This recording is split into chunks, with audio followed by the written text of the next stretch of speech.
ENAD.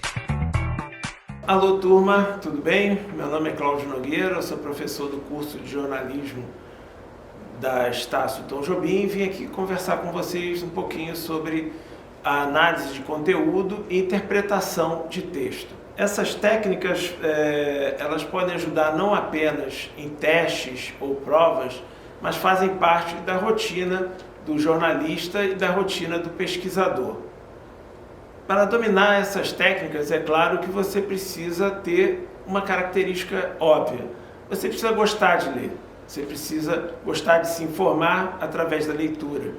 E a leitura não só de jornais ou internet, mas também revistas, artigos científicos, livros, né? Mesmo que sejam de ficção ou não.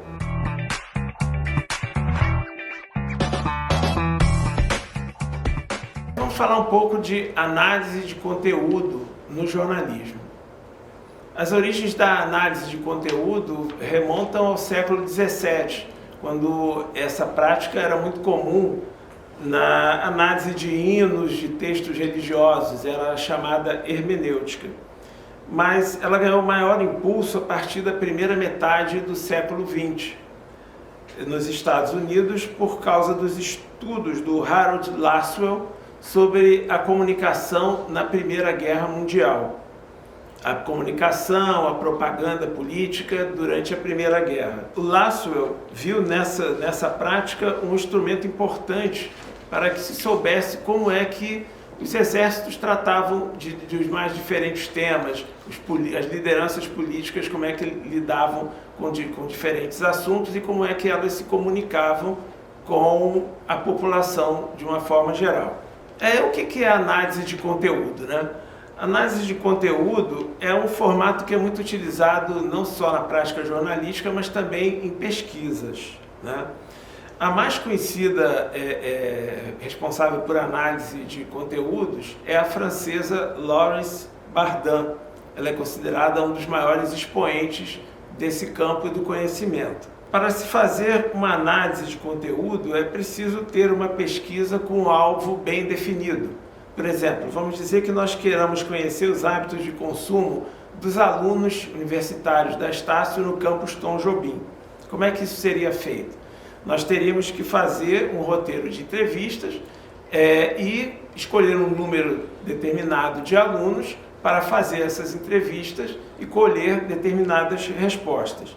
Feitas as entrevistas, as respostas teriam que ser agrupadas por categorias. Nesse caso, nós podemos pré-determinar as categorias a serem utilizadas ou então formar as categorias e registrá-las a partir de respostas mais ou menos semelhantes. Depois disso, com essas respostas todas agrupadas em qualquer uma das formas, você pode saber quais são os hábitos semelhantes ou as maiores diferenças entre as preferências demonstradas pelos entrevistados. Então, esse seria um exemplo de análise de conteúdo.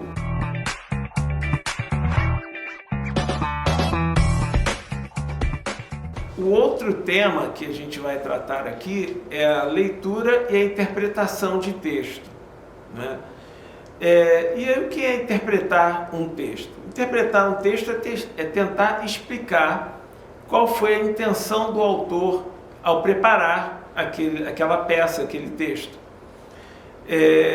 Para isso é necessário que você, enquanto leitor ou leitora, tenha compreendido o que o autor quis comunicar. Nesse processo, vai ter muita influência a sua visão de mundo, os seus conhecimentos linguísticos, os seus conhecimentos históricos, os seus conhecimentos literários. E a partir disso é que você vai encontrar o sentido do texto e vai conseguir explicá-lo para qualquer pessoa. Para interpretar um texto, você não precisa apenas compreendê-lo, mas você precisa saber quais são as nuances, quais são as características específicas daquele texto, quais foram os detalhes, quais foram as figuras de linguagem utilizadas, né? E por tudo isso é essencial que o leitor entenda o contexto em que aquele texto foi, ou aquele artigo, por exemplo, foi produzido. Ainda como parte do processo de interpretação, é preciso você entender qual é o tipo de texto, se é um texto literário ou não, se é um texto poético, se é um texto jornalístico, que tipo de texto nós estamos tratando, em que época ele pode ter sido elaborado, qual era o estilo que predominava naquela época. Para interpretar um texto, você precisa buscar descobrir quais eram os objetivos do autor. Isso é o mais importante. O que aquele autor quis comunicar com aquele texto, né? E aí, como é que a gente chega a essas conclusões? Pelo exame do próprio texto. O texto é que fala de si próprio. O texto é que dá informações para que nós, como intérpretes, possamos entender o sentido do mesmo. Qualquer afirmação que a gente possa fazer com base em palpites não procede, né? Toda análise de texto tem que se basear na leitura do próprio texto, utilizando essas ferramentas a que eu me referi antes. Por exemplo, o estilo linguístico, as circunstâncias históricas em que aquele texto foi produzido, etc. Além disso, para qualquer interpretação de texto, é necessário que você, enquanto leitor, tenha uma base, tenha um aprofundamento cultural. Por isso é que, às vezes, uma pessoa lê um texto e o entende com facilidade e o outro não entende. Por quê? Porque quem entende com facilidade tem uma maior base ou um maior conhecimento naquela área, né? Se você não conhece nada de ciência, dificilmente você vai entender ou vai se interessar por um texto científico.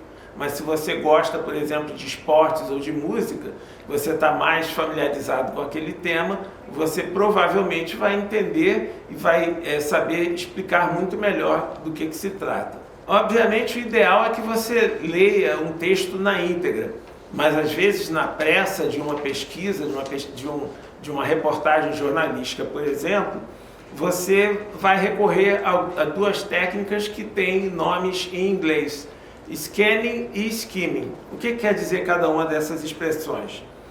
O scanning é quando você dá uma varredura no texto, buscando algumas palavras-chave, algumas expressões mais importantes, algumas informações que são mais específicas.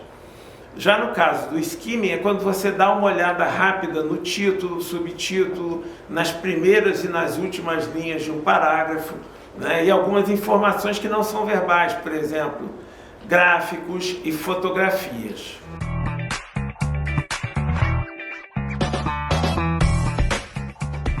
Queria falar também com vocês sobre mapas e gráficos, qual é a importância que eles têm nesse nosso trabalho.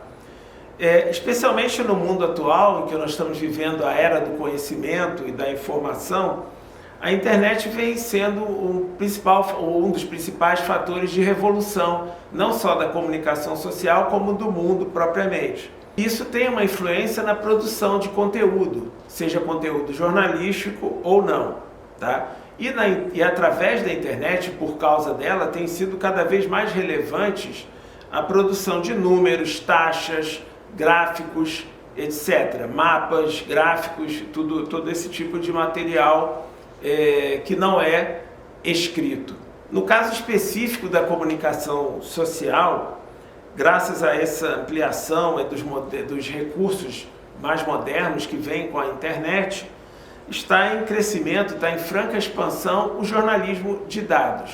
O que é o jornalismo de dados? Será que é um novo jornalismo? Não, o jornalismo continua o mesmo, mas o jornalismo de dados está modificando a face do jornalismo. O jornalismo que sempre se baseou no faro jornalístico, na capacidade do jornalista de conhecer um determinado assunto, de descobrir, de buscar o furo, por exemplo. Agora, além de você, enquanto jornalista, trabalhar com as fontes, com as declarações, com a observação, você tem que trabalhar com números. Os números, os gráficos, as pesquisas, os levantamentos de dados, isso vem combinar com aquela velha prática do jornalismo de fazer uma boa entrevista, de levantar informações, a capacidade de observação do profissional. há na verdade um encaixe entre o estilo jornalístico que já existe e a importância dos dados que trazem uma relevância ainda maior e que dão uma sustentação e que vem confirmar muitas informações que às vezes são obtidas por meio de entrevistas. O jornalismo de dados tem sido importante também porque, como nós sabemos, o jornalismo é uma indústria. O jornalismo movimenta muito dinheiro.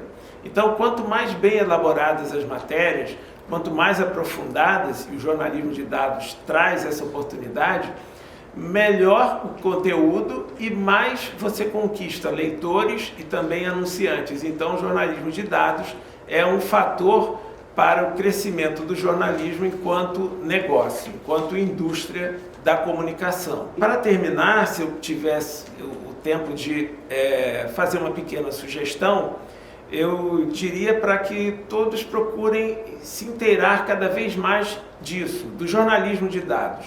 É um dos tipos de jornalismo que está mais se desenvolvendo atualmente. É uma tendência crescente. Então, vale a pena, se você quer ser um jornalista, se você quer ser um pesquisador, procure se especializar em trabalhar com dados, e não apenas com suposições e com informações que vêm de entrevista. Procure trabalhar com dados, procure se especializar nisso. Se você tem o desejo de fazer essa especialização, você pode acessar o site da Associação Brasileira de Jornalismo Investigativo, a ABRAGE, www.abrage.org.br, e lá você vai encontrar informações, cursos sobre essa especialização no jornalismo de dados. Ok? Espero ter ajudado vocês. Um abraço, boa sorte no ENAD.